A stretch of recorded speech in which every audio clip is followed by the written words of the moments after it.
وضو کے بغیر نماز قبول نہیں ہوتی۔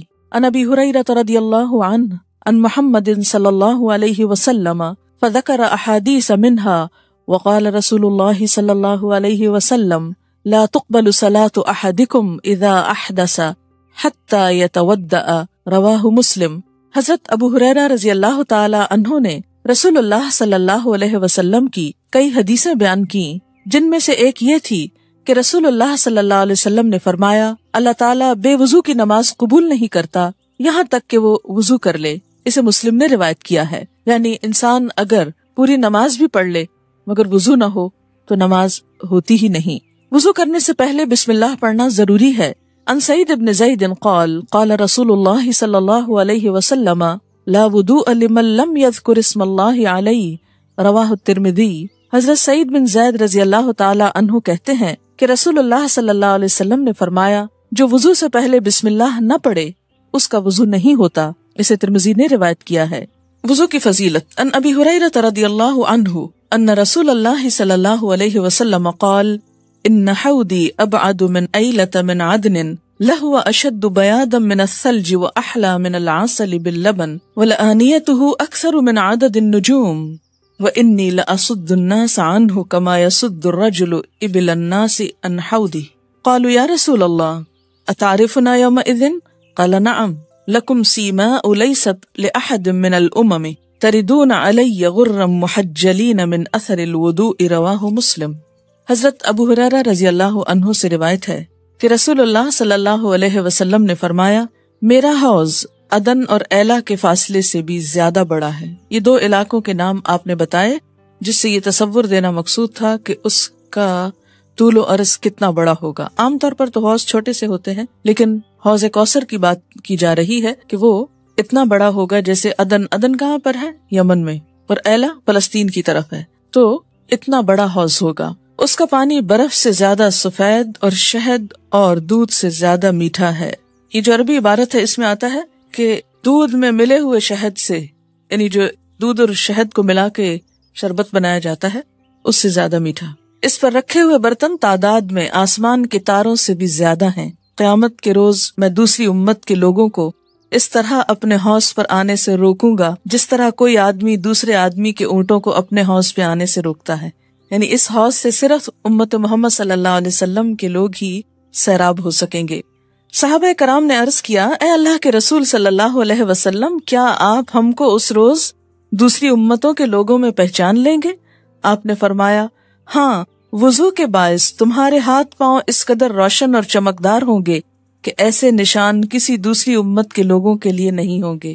اسے مسلم نے روایت کیا ہے۔ تو اس حدیث سے کیا پتہ چلتا ہے کہ نبی صلی اللہ علیہ وسلم کی امت حوض کوثر پر جائے گی اور آپ اپنی امت کو پہچانیں گے۔ کس سے؟ وضو کے علامات سے، اعضائے وضو کے چمکنے کی وجہ سے۔ اس سے کیا پتہ چلتا ہے کہ آپ نے جو طریقہ بتایا، جو سکھایا، وہ دراصل ساری پچھلی تعلیمات کا خلاصہ ہے اور ان کی کمپلیشن ہے۔ الیوم اکملت لکم دینکم، آج میں نے تمہارے لیے تمہارا دین مکمل کر دیا۔ آپ کو معلوم ہے کہ یہود نے شاید حضرت عمر سے کہا تھا کہ تمہاری کتاب میں ایک ایسی آیت ہے اگر وہ ہمیں مل جاتی تو ہم اس دن کو عید کا دن بنا لیتے، اور وہ یہی آیت تھی الیوم اکملت لکم دینکم واتممت علیکم نعمتی وردیت لکم الاسلام دینا۔ ایک مکمل دین ہمیں عطا کر دیا گیا، ہمیں کسی اور طرف دیکھنے کی ضرورت ہی نہیں۔ ضرورت اس بات کی ہے کہ ہم ان اوریجنل سورسز کی طرف لوٹیں آنکھیں کھول کر۔ وضو کا مسنون طریقہ یہ ہے۔ ان حمران ان عثمان رضی اللہ عنہ دعا بوضوء فتودع فغسل کفیہ 3 مرات ثم مدمد واستنثر ثم غسل وجهه 3 مرات ثم غسل يده اليمنى الى المرفق 3 مرات ثم غسل يده اليسرى مثل ذلك ثم مسح رأسه ثم غسل رجله اليمنى الى الكعبين 3 مرات ثم غسل رجله اليسرى مثل ذلك ثم قال رأيت رسول الله صلى الله عليه وسلم تودأ نحو وضوئي هذا، رواہ مسلم۔ حضرت حمران رضی اللہ عنہ سے روایت ہے کہ حضرت عثمان رضی اللہ تعالی عنہ نے وضو کے لیے پانی منگوایا، پہلے اپنی ہتھیلیاں 3 مرتبہ دھوئیں، پھر کلی کی اور ناک میں پانی ڈالا، پھر اپنا منہ 3 دفعہ دھویا، اس کے بعد اپنا دایاں ہاتھ کوہنی تک 3 مرتبہ دھویا، اسی طرح بایاں ہاتھ کوہنی تک 3 مرتبہ دھویا، پھر سر کا مسح کیا، مسح کے بعد اپنا دایاں پاؤں ٹخنے تک 3 مرتبہ دھویا اور اسی طرح بایاں پاؤں ٹخنے تک 3 مرتبہ دھویا، پھر فرمایا میں نے رسول اللہ صلی اللہ علیہ وسلم کو اسی طرح وضو کرتے دیکھا ہے۔ اسے مسلم نے روایت کیا ہے۔ وضو سے قبل نیت کے مروجہ الفاظ نویت ان اتودع ادا کرنا سنت سے ثابت نہیں۔ دوران وضو مختلف اعضاء دھوتے وقت مروجہ دعائیں پڑھنا بھی سنت سے ثابت نہیں۔ بعض لوگ ہاتھوں پہ ایک دعا پڑھتے ہیں، پھر چہرے پہ کچھ اور، پھر پاؤں پہ کچھ اور، سارے وضو میں صرف دعاؤں پہ ہی مشغولیت رہتی ہے۔ ایسی کوئی چیز نبی صلی اللہ علیہ وسلم سے ثابت نہیں، کیونکہ یہ بھی دین کو مشکل بنانے والی بات ہے۔ ہاں یہ الگ بات ہے کہ وضو کرتے ہوئے اگر آپ کے اپنے دل میں کوئی خیال جذبات آئیں کہ اللہ تو میرے چہرے کو آگ سے بچانا، اللہ میرے پاؤں کو استقامت دینا وغیرہ وغیرہ، اگر دل سے کوئی ایسی چیز کسی وقت نکلتی ہے تو وہ آپ مانگ لیں اپنے طور پر، لیکن اس کو سنت سمجھ کر یا ایک لازمی چیز سمجھ کر مت کریں، اور دوسروں کو خاص طور پر ایسی چیزیں سکھا کر دین کو بوجھل نہ کریں، کیونکہ بعض کتابوں میں ایسی چیزیں چھپی ہوئی بھی ملتی ہیں۔ یہ دین کو بوجھل بنانا ہے، اس کو ہلکا رکھیں تاکہ ہر شخص عمل کر سکے۔ ہاں ان لوگوں کے اندر جذبات پیدا کریں کہ کچھ وہ اپنے دل اور اپنی زبان میں بھی مانگا کریں۔ وضو کے بعد مدرجہ ذیل دعا پڑھنا مسنون ہے۔ ان عمر بن الخطاب رضی اللہ عنہ قال قال رسول اللہ صلی اللہ علیہ وسلم ما منکم من احد یتودع فیبلغ او یسبغ الوضوء ثم يقول اشهد ان لا اله الا الله وحده لا شريك له واشهد ان محمدا عبده ورسوله الا فتحت له ابواب الجنة الثمانية يدخل من ايها شاء رواہ احمد ومسلم وابو داود والترمذی وزاد اللهم اجعلني من التوابین واجعلني من المتطہرین۔ حضرت عمر رضی اللہ تعالی عنہ کہتے ہیں کہ رسول اللہ صلی اللہ علیہ وسلم نے فرمایا اگر کوئی شخص مکمل وضو کر کے یہ دعا پڑھے، کون سی دعا؟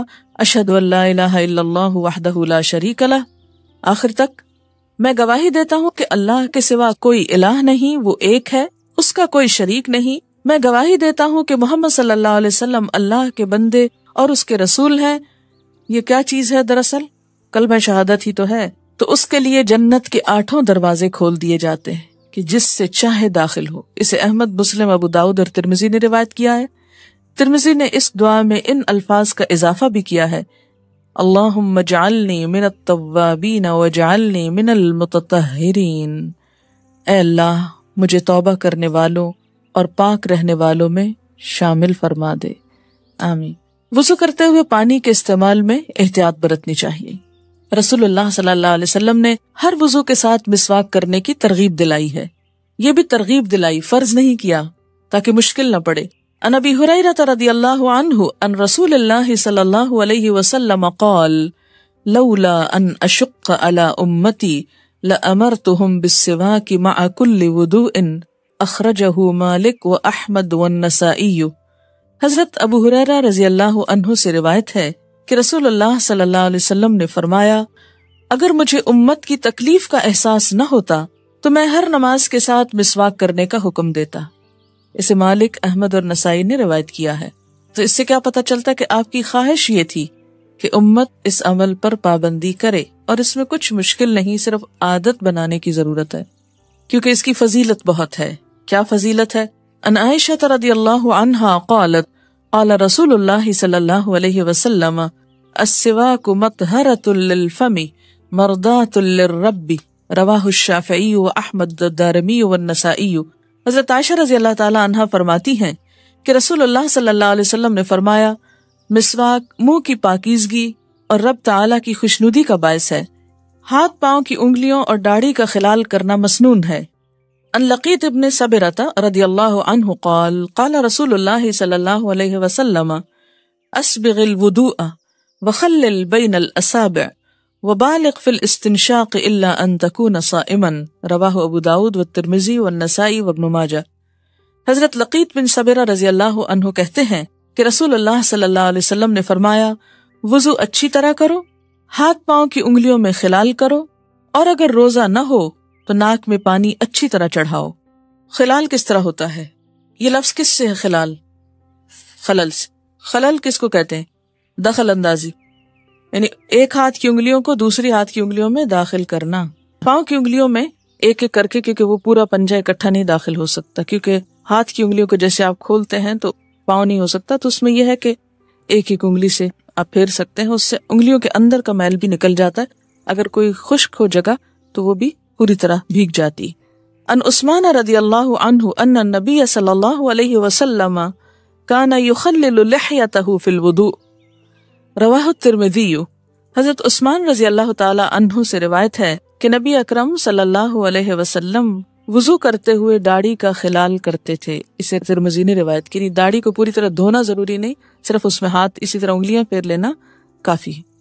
صرف چوتھائی سر کا مسح کرنا سنت سے ثابت نہیں، گردن کا مسح کرنا سنت سے ثابت نہیں، سر کے مسح کا مسنون طریقہ یہ ہے۔ ان عبداللہ بن زید بن عاصم رضی اللہ عنہ فی صفت الوضوء قال مسح رسول اللہ صلی اللہ علیہ وسلم رأسه بیدیہ فاقبل بہما وادبر، بدأ بمقدم رأسه حتى ذهب بہما الى قفاه ثم ردهما الى المكان الذي بدأ منه، رواہ البخاری۔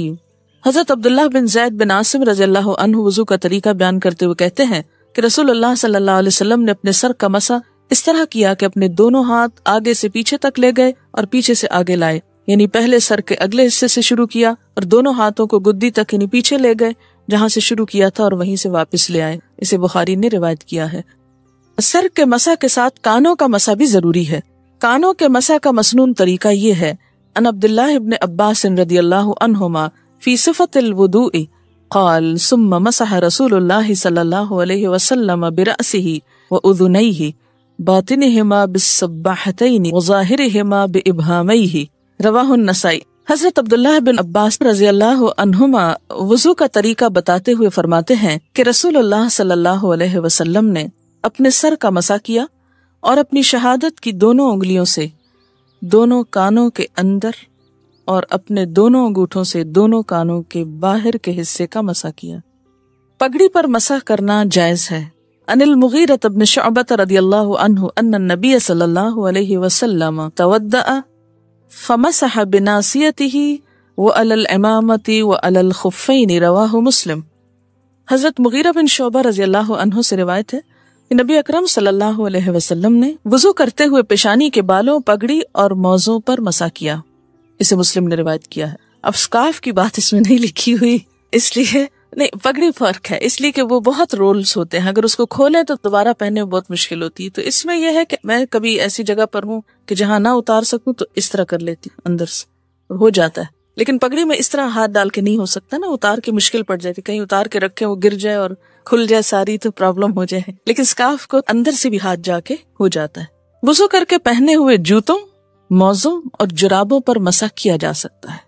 مدت مسح مقیم کے لیے، مقیم سے مراد جو گھر رہتا ہو، 1 دن رات، اور مسافر کے لیے 3 دن رات ہے۔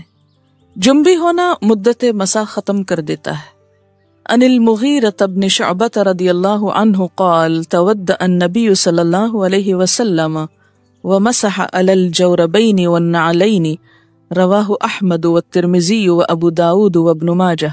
حضرت مغیرہ بن شعبہ رضی اللہ عنہ کہتے ہیں کہ نبی اکرم صلی اللہ علیہ وسلم نے وضو کرتے وقت جرابوں اور جوتوں پر مسح کیا۔ اسے احمد، ترمذی، ابو داؤد اور ابن ماجہ نے روایت کیا ہے۔ ٹھیک ہے، بہت سے لوگ کہتے ہیں نا اس زمانے میں موزے ہوتے تھے، جرابیں نہیں ہوتی تھی۔ یہاں کیا لفظ لکھا ہوا ہے؟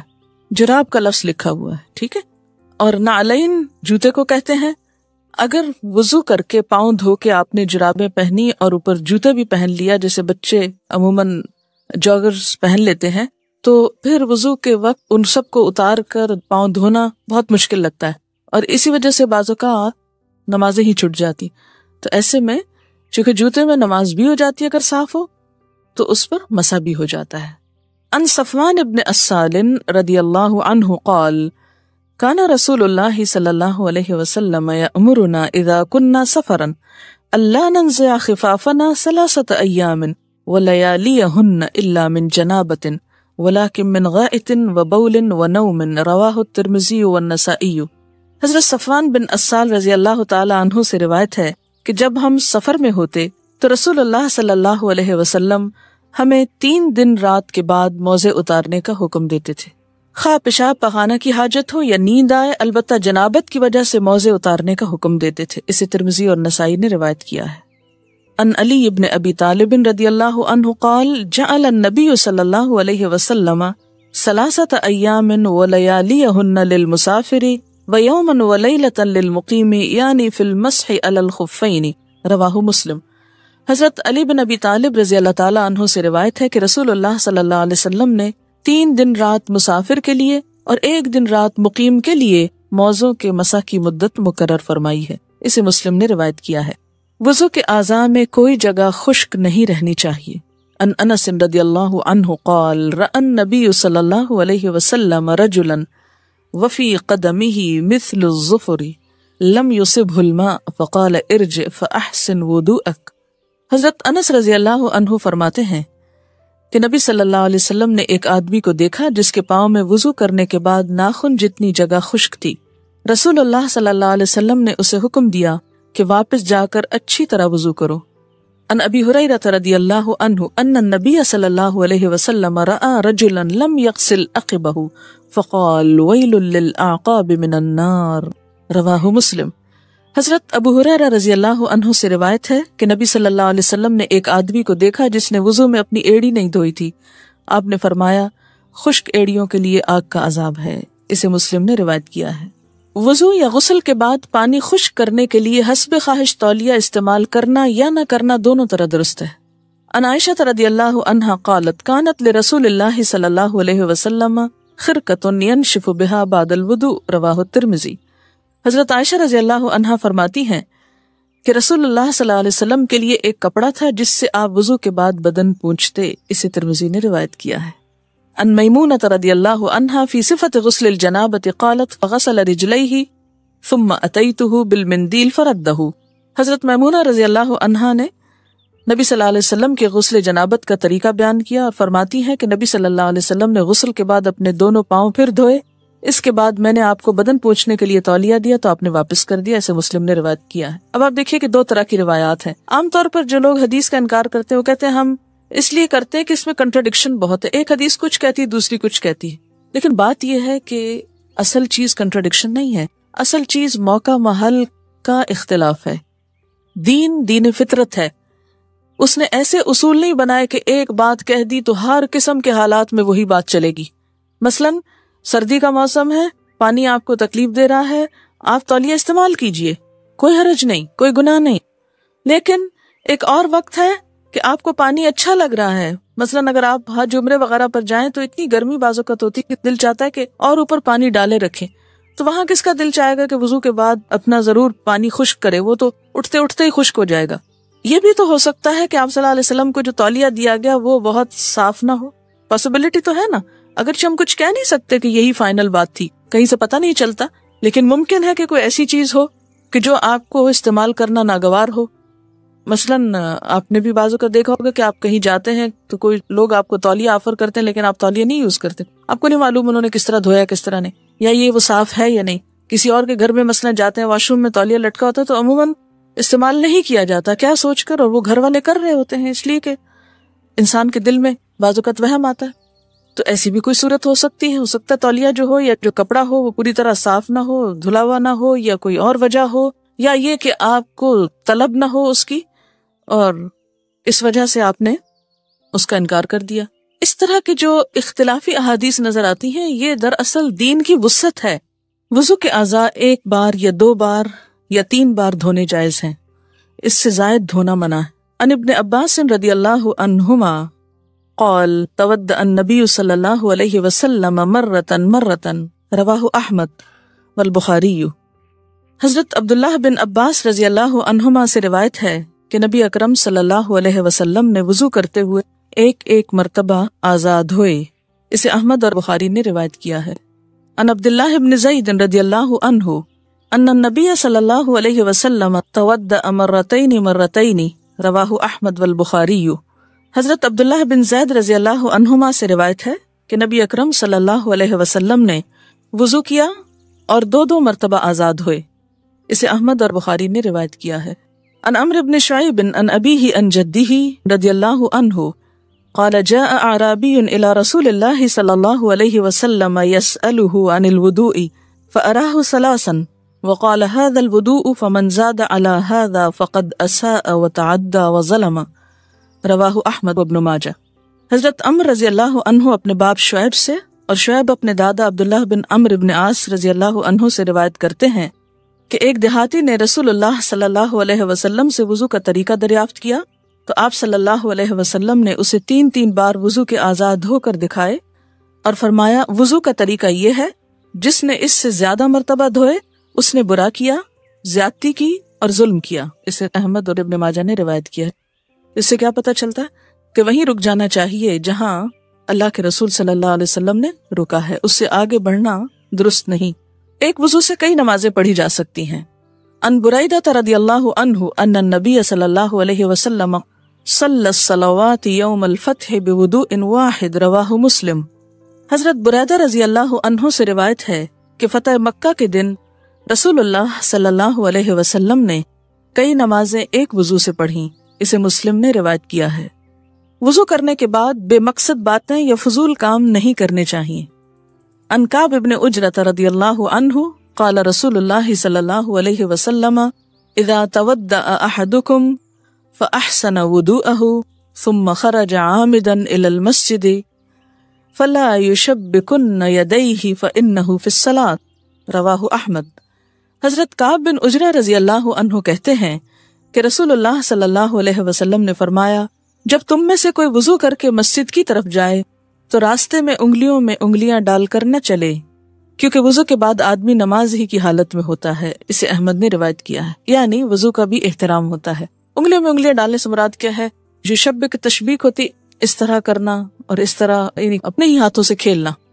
ٹیک لگائے بغیر نیند یا اونگ آ جائے تو وضو یا تیمم نہیں ٹوٹتا. ان انس بن مالک رضی اللہ عنہ قال كان اصحاب رسول اللہ صلی اللہ علیہ وسلم ينتظرون العشاء الآخرة حتى تخفق رؤوسهم ثم يصلون ولا يتودعون.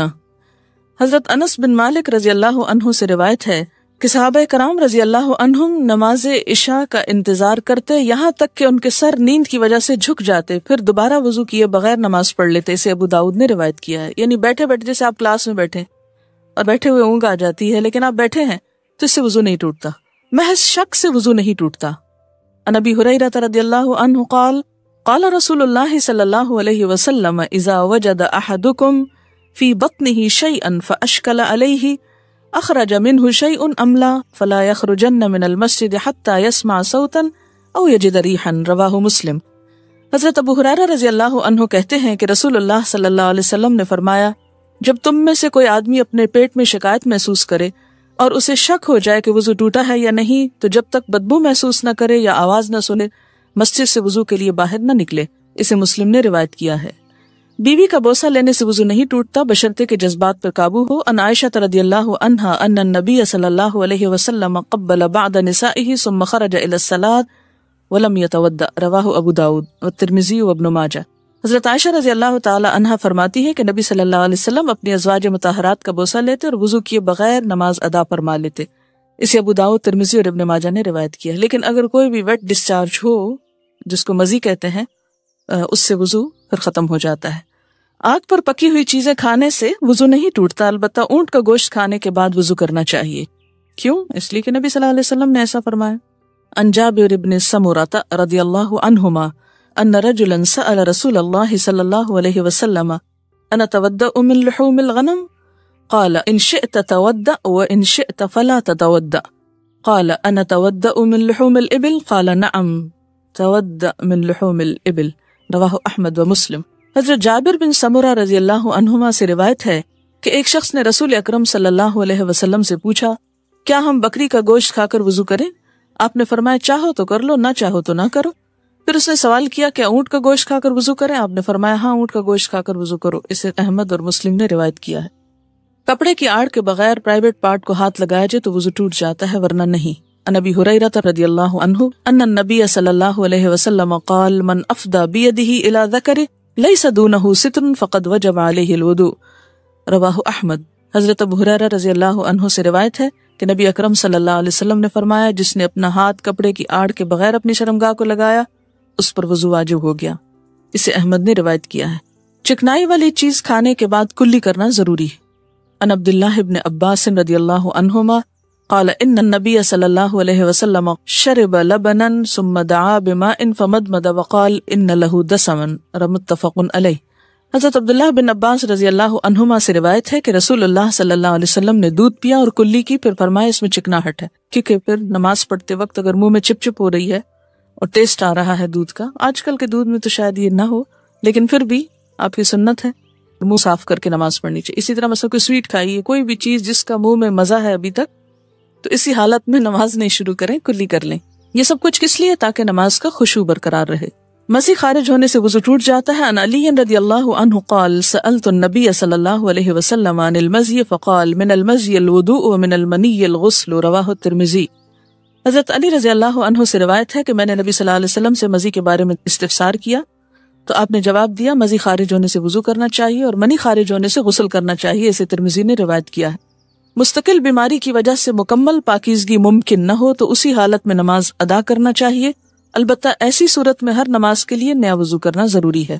اس مستقل بیماری میں پھر کیا ہوتا ہے؟ استحاضہ بھی آ جاتا ہے۔ ہوا خارج ہونے سے وضو ٹوٹ جاتا ہے۔ عن ابی ہریرہ رضی اللہ عنہ ان رسول اللہ صلی اللہ علیہ وسلم قال لا وضوء الا من صوت او ریح، رواہ الترمذی۔ حضرت ابو ہریرہ رضی اللہ عنہ سے روایت ہے کہ رسول اللہ صلی اللہ علیہ وسلم نے فرمایا وضو کی ضرورت نہیں مگر جب آواز آئے یا ہوا خارج ہو، اسے ترمذی نے روایت کیا ہے۔ فضل من بات علی الوضوء، باوضو سونے کی فضیلت، یعنی عموماً تو وضو عبادات کے لیے ہوتا ہے، نمازوں وغیرہ کے لیے ہوتا ہے، لیکن اگر کوئی وضو کر کے سونا چاہے تو اس کی بھی فضیلت ہے۔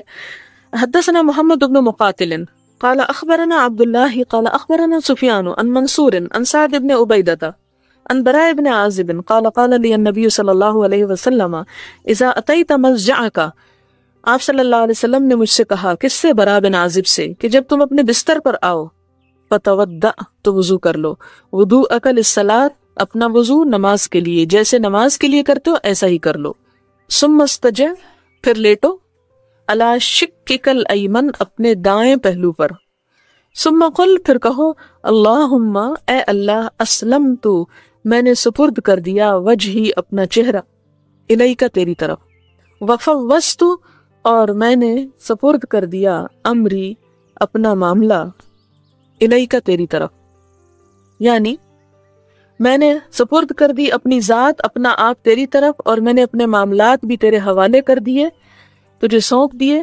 وَأَلْجَأْتُ، اور حوالے کر دی، ظہری، اپنی پیٹھ، الیک، تیری طرف، یعنی اپنا آپ تیری طرف، رغبتاً و رہبتاً، خوشی سے اور ڈرتے ہوئے، الیک، تیری طرف، لا ملجا، نہیں کوئی پناہ گاہ، ولا منجا، اور نہ کوئی نجات، من کا، تجھ سے، الا الیک، مگر تیری ہی طرف، یعنی تجھ سے بھاگ کے ہم کہیں نہیں جا سکتے۔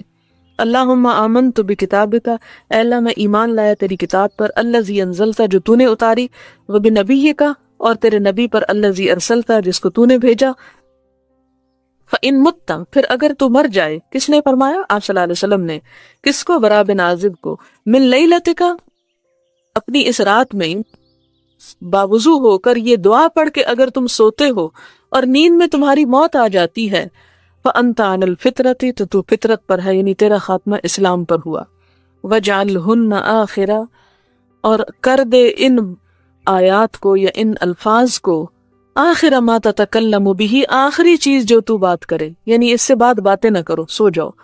قالا، تو کہتے ہیں، فرددتها علی النبی صلی اللہ علیہ وسلم، میں نے دہرایا ان کلمات کو آپ صلی اللہ علیہ وسلم پر۔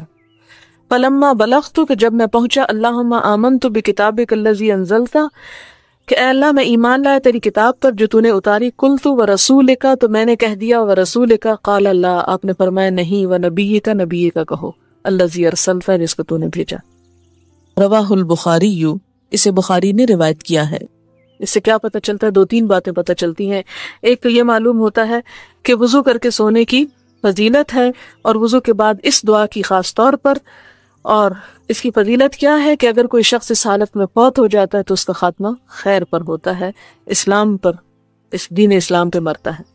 پھر یہ کہ دوسری بات یہ پتہ چلتی ہے کہ اس دعا کے بعد اور ادھر ادھر کی باتیں نہیں کرنی چاہیے۔ تیسری بات یہ پتہ چلتی ہے کہ مسنون دعاؤں میں جو الفاظ آپ صلی اللہ علیہ وسلم سے ثابت ہوں وہی پڑھنے چاہیے، ان کو بالمعنی روایت نہیں کرنا چاہیے۔ یعنی آپ صلی اللہ علیہ وسلم نے یہاں، حالانکہ رسول اور نبی میں سچ اتنا بڑا فرق نہیں، لیکن جو الفاظ آپ نے سکھائے وہی ان سے مطالبہ کیا کہ انہیں دہرا کے بتائیں۔